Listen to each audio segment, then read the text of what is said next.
Hello everyone, or as they say in stately Vaughan Manor, as though I've ever been there, hello my friends. And yes, you are my friends. Thank you for joining me today. I do truly appreciate it, and I'm doing what I call a book haul video. I'm just a goof. Some of the stuff that I picked up over the last month that I haven't shown you yet, that we haven't talked about yet. And I'm always surprised. Well, sometimes I'm not. Sometimes I'm disappointed. Sometimes there's not enough books to even talk about, but I'm often surprised at how many books one might acquire incidentally without even really trying all that hard. Anyway, those are good problems to have, but I got some pretty cool stuff. And my good friend Jack, he's kind of seasonal. My oldest son painted that for me at a pottery studio called Elephant Fingers. I kind of know the lady that owns it. Anyway, he painted that for me. They fired it up and it glazed, and I like him so much. I think I just keep him year round. Works for me. Halloween is one of the greatest times of year. But on to the matters at hand. I picked up some stuff, and I'm going to show it to you. I want to say in no particular order, but as I make a list, as I get stuff in, I pull it off the shelf in that order, and I stack them up, and then they're upside down. So it's actually pretty much in reverse order, in the order of how I bought it. So works out pretty good. So the first one in this book called Baby is a story written by one of my absolute favorite authors, walking God's green earth. That's Philip Fracassi. Philip Fracassi wrote a story called Commodore, and I've read it and I really, really liked it. And this one I won't be reading because it's in Italian. A friend on the Facebook, Andrea Delegato, was able to acquire these limited edition Italian versions with an amazing cover artwork. It is small. It is like a novelette, I reckon. But this cover has end flaps. It's soft cover, but they have end flaps. It's part of the actual cover itself. They fold in. You don't see such very often, and it does look cool. It's very, very neat, and they are numbered. Oh, one of these days I hope to meet Mr. Philip Fracassi to get them signed. Somewhere in here I saw that they were numbered. There it is. Mine's number 17 of 499. And this artwork, let's see if I can find the artiste. Traduzione Sanja Jelsic. I don't know what that means. Colana Black Spring Curata da Alessandro Manzetti. Edizione collection. So I don't know if any of those things tell who the artist is, but it looks cool. It's a neat addition to the collection. I can't read it, but I love the story. I love the author. It looks so good. I hope to get it signed one day. Maybe Scares That Cares in Williamsburg, Virginia. I can make it. Maybe. That's the plan. I've got a hotel reserved. Haven't bought tickets yet. See if we can make it. The second one that I accumulated is a story that I read back in 2002. I say it's my second favorite book that I've ever read. That's The Tomb by F. Paul Wilson, written in 1984, and it is the Repairman Jack novel. It was originally written as a standalone novel. One of the Adversary Cycle books is what it would be piled into later on. But The Tomb is the first book about what you may call urban mercenary Repairman Jack. A man who does not really have a last name. It's just Jack, and he lives in New York City, and he is sort of a sovereign nation of one. And he helps people to solve their problems for money, problems that can't be solved by other normal means. And he sometimes has to get tough and rough, but he prefers to solve problems by thinking. Like I said, sometimes he has to break bad, be one bad dude. He prefers it if he can get you and him to fight. Let's you and him fight this thing out. That's his preference, but he ends up in trouble sometimes, and it's got horror, and it's got monsters, and it's got some historical fiction tied into it. And it's really cool stuff, and the monsters are bad. The Rakoshi, a great description a scary monster. And F. Paul Wilson said that this book, like a lot of horror writers might say, actually started with a grain that came from a dream, where he's up on a roof and this monster is after him and he can't get off the roof and he can't get away from the monster. And there's a scene like that in the book. How does Repairman Jack survive? Let's find out. I strongly recommend this book, one of my favorites. And I had a copy of this, it just wasn't signed. And I didn't know if I'd ever get a chance to meet F. Paul Wilson again. So I started making sure I could buy a signed copy of the books that really matter to me for my collection. He used to get down to Florida pretty much every year, and I don't think he's gonna be doing that anymore. Anyway, that one, great book, great soft cover. I think that was the first edition, first print trade soft cover. Another one, it's all wrapped up in plastic, is the novelization for The Last Boy Scout. And this is a novel by Dan, is it Dan? By Dan Becker, based on the screenplay by Shane Black and story by Shane Black and Greg Hicks. The Last Boy Scout. I collect novelizations of movies that I dig. A novelization is a book that was written based on the screenplay. So the movie came first. Now, sometimes the novelizations are relatively lame. And as a lover and fan of novelizations, I'll be the first to admit that. Sometimes they are okay and sometimes they're great. Sometimes they're better than the movie. Even movies that I love, some of them have novelizations that I think are better than the movie. A perfect example is The Terminator and Terminator 2. Great movies, great novelizations. Both cases, in my opinion, the novelization is better. But I dig them for a lot of reasons. Number one, they're fun to read. You already know the story, but you get to see sometimes an early version. Sometimes you get to see a version that doesn't have scenes cut out, scenes that often might explain the story. Sometimes you get some different variations of the story and things like that. And they also look cool because movie posters, I was always a fan of them, even though I didn't have a bunch. I just loved the look of them. And the novelization covers remind me of movie posters in many situations. So I dig them for many reasons. I like to collect them. I like to read them. There you go. Some of them are worth zilch and some of them are worth way too much money to pay for a paperback book. But I do love novelizations. And I really stick strictly my collection to novelizations of movies that I dig. I don't go get them all sorts. Another one here, a book that I read back in 2002 by an author named Lawrence Block, who quickly became one of my very favorite authors on God's green earth. And this is about a character, Bernard Rodenbar. I always read Rodenbar. Probably I'll find out after all these years I've been reading it wrong. Rodenbar, maybe it should be pronounced. I don't know. You tell me. But he's a burglar, and Burglars Can't Be Choosers is the first in the vast, it's not that big. I think there's maybe 10 books in the series, the Burglar series. And he's a burglar in New York City, and he always seems, he's a good guy. I mean, he steals. I guess you can be a good guy and steal, perhaps. He doesn't hurt people, and he usually ends up often trying to help somebody in some way. But he's a burglar, a cat burglar. He breaks into apartments and hotels and whatever. And he steals stuff, and he tends to find himself caught in a murder mystery. So they end up being a form of a whodunit. Very classical form, where often at the end, all the usual suspects are gathered in a room, along with a very crooked police officer who likes to find ways to profit off of people. And he profits off of Bernie in practically every book. But they always end up in a room, and Bernie will go down the list of how this person may have done it, and everybody will say, and he'll say, but she didn't do it. And he'll go down Agatha Christie style. Finally, you get to the one who actually did it. And then usually the reader is kept in the dark until the end, because Bernie keeps secrets even from us. I always have a lot of fun with them. And I love the series. But this is the first book in the series.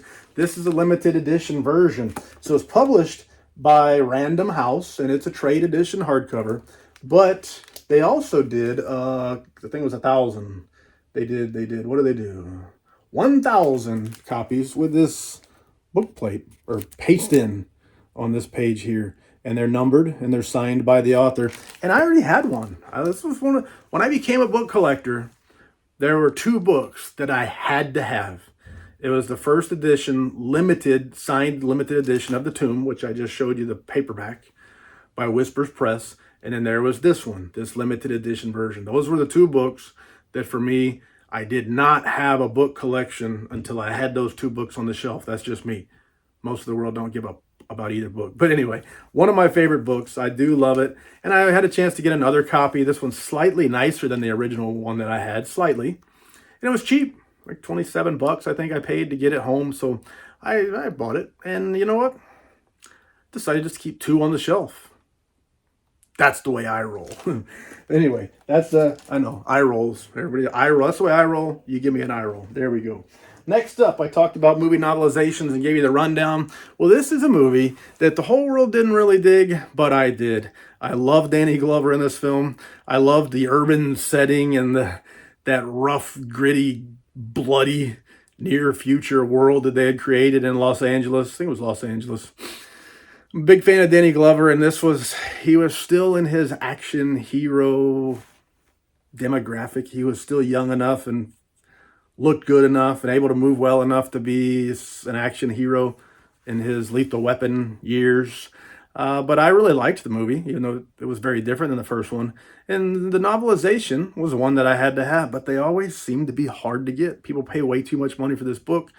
Typically $60+ is what they would go for on eBay for a first edition, first print. A novel by Simon Hawke based on a screenplay by Jim Thomas and John Thomas. So I've been looking for a while because I didn't want to pay $60 for it until I could find one that was in good enough shape. First edition, first print with a number line going all the way down to 1. That was also a low enough price that I was willing to pay the freight.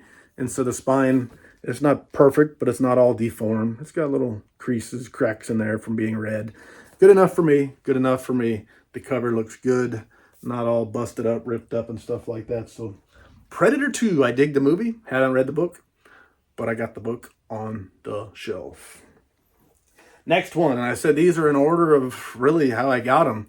But I'd say for me, maybe for some it wouldn't matter, this is the book that I added to my collection in that entire month probably that I'm most excited for, most proud of. I read this book on a digital arc.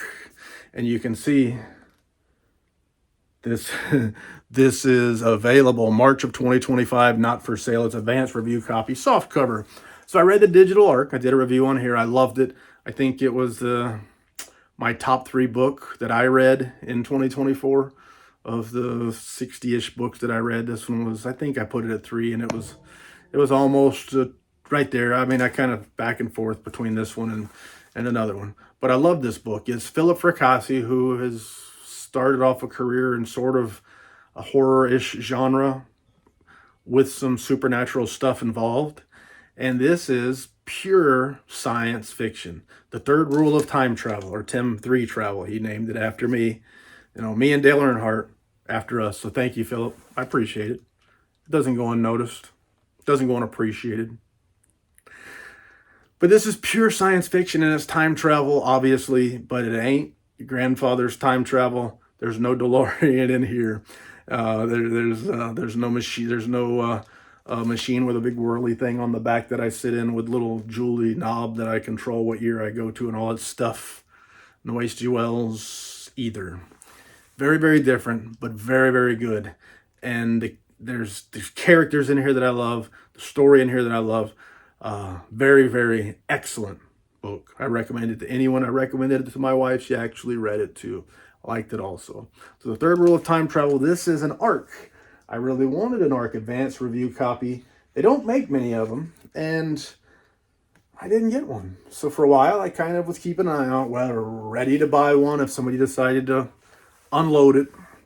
And I mentioned offhandedly to the author that if he ever sees one and he doesn't have a need for it himself, to think about me and I'll buy it.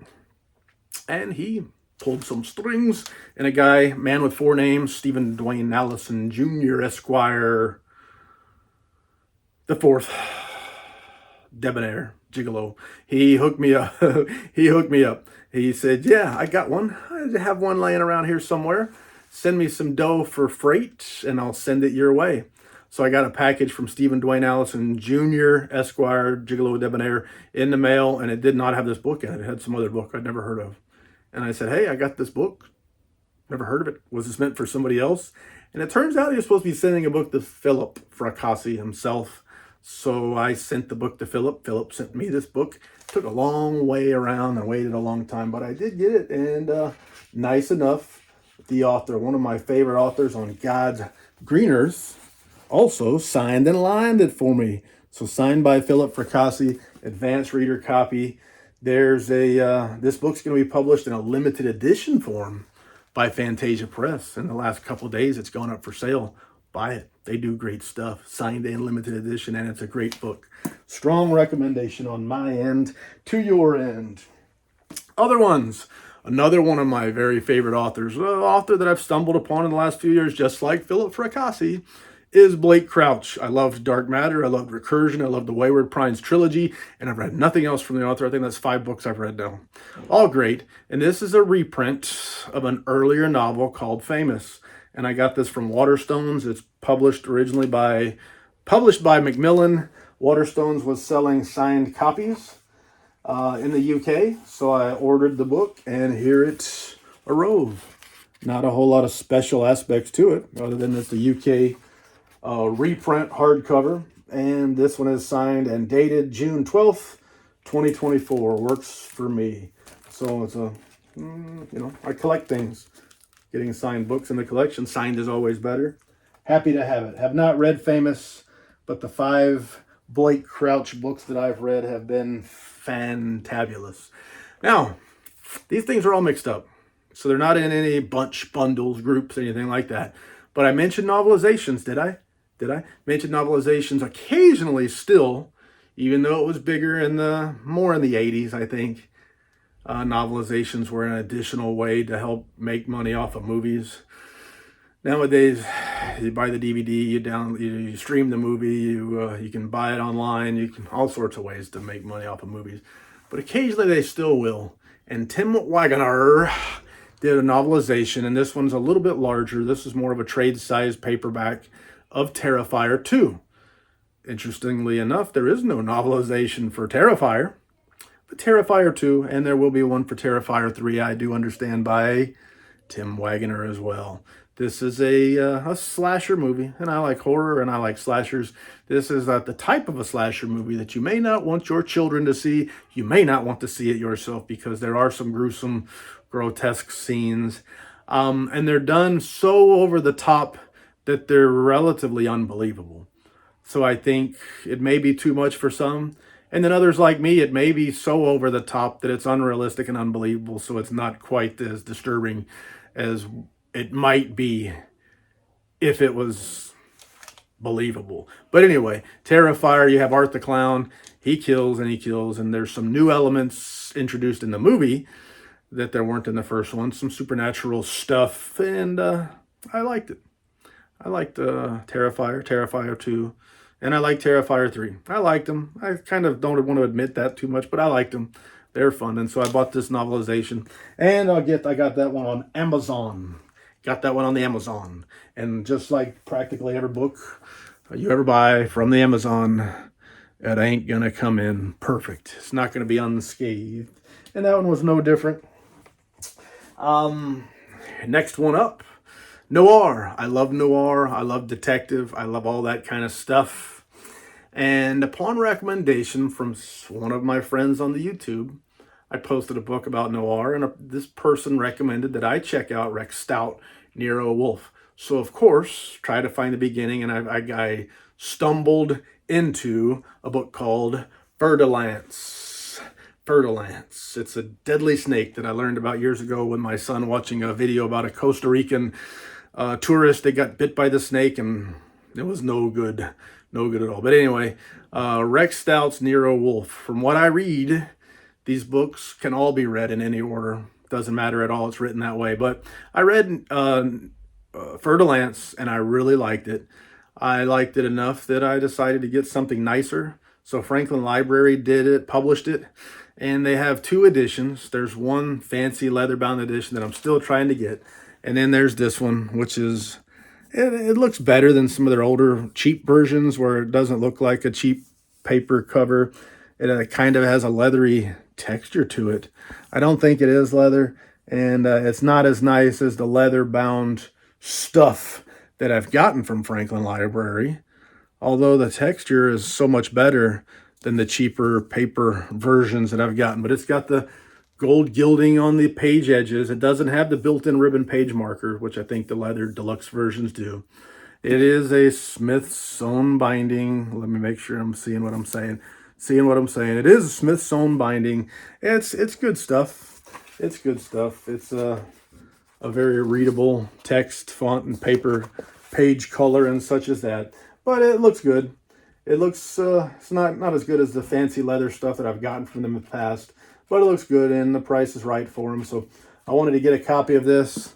I'd read a reprint paperback version published way after the book had been published. So I got a better version on the shelf. At some point, I'll pick up that deluxe leather-bound edition, but I'm not paying $300 for it. I got to find the right price. I don't like getting my pants pulled down over the price if I can avoid it. Now, I did an unboxing, a book review, and all that stuff of a Gillian Flynn book from Lividian Publications called The Grown-Up. And I liked it so much, I got some more books of hers to read. But in the meantime, I was able to get this signed, slip-cased, limited edition version of Gone Girl, perhaps her most well-known novel, published by Cemetery Dance back when Cemetery Dance was getting their... Anyway, we'll leave it at that. But it is cloth bound, quarter leather binding. It looks good. It looks so nice. Foil stamping on the spine. The slipcase itself, for those of you who like your stuff on the shelf the wrong way, the spine has also the info. Looks good. But let me show you just a little bit about it. Fancy end papers. It is signed by Gillian Flynn, signed sideways.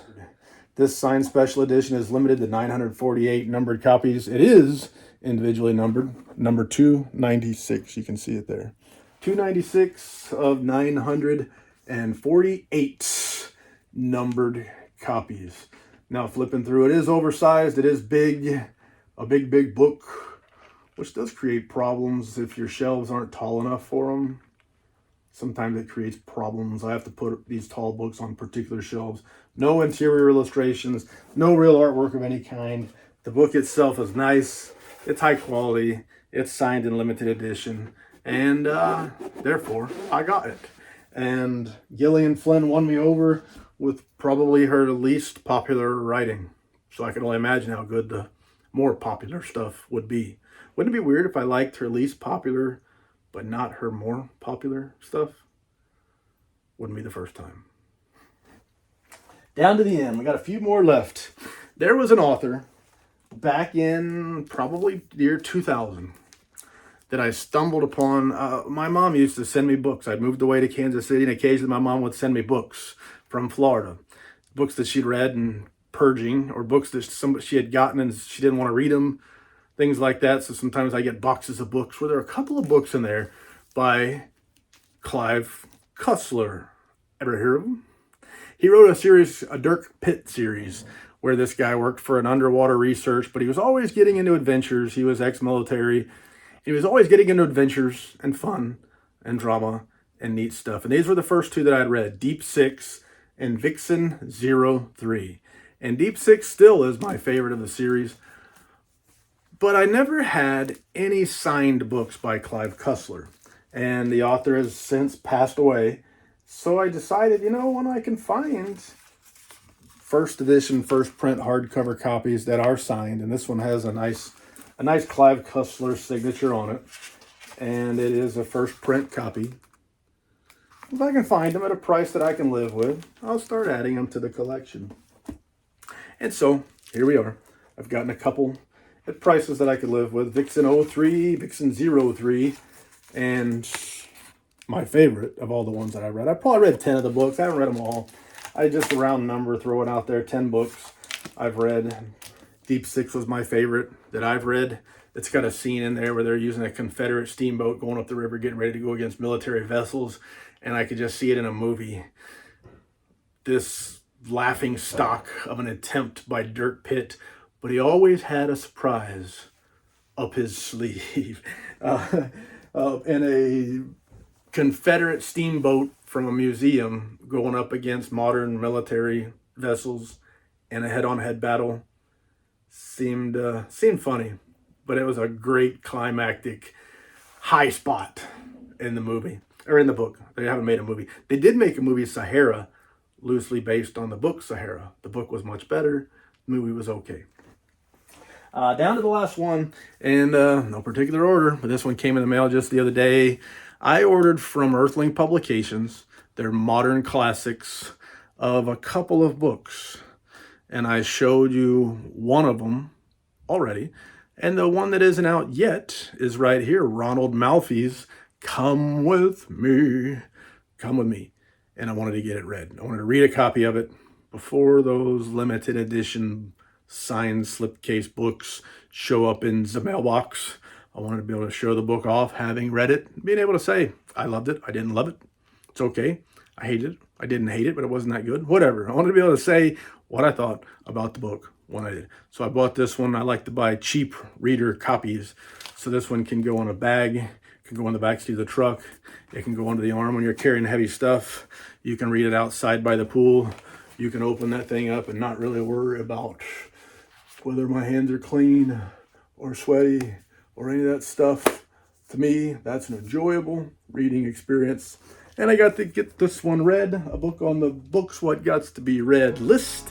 And with that being said, I got nothing else to show you, and I got no more lies to tell. So thank you for your time. I do truly appreciate it. Please consider subscribing to the channel. That number is slowly creeping up, which means that some people don't hate me that much. Thank you. Say lovey, baby. Doo-doo.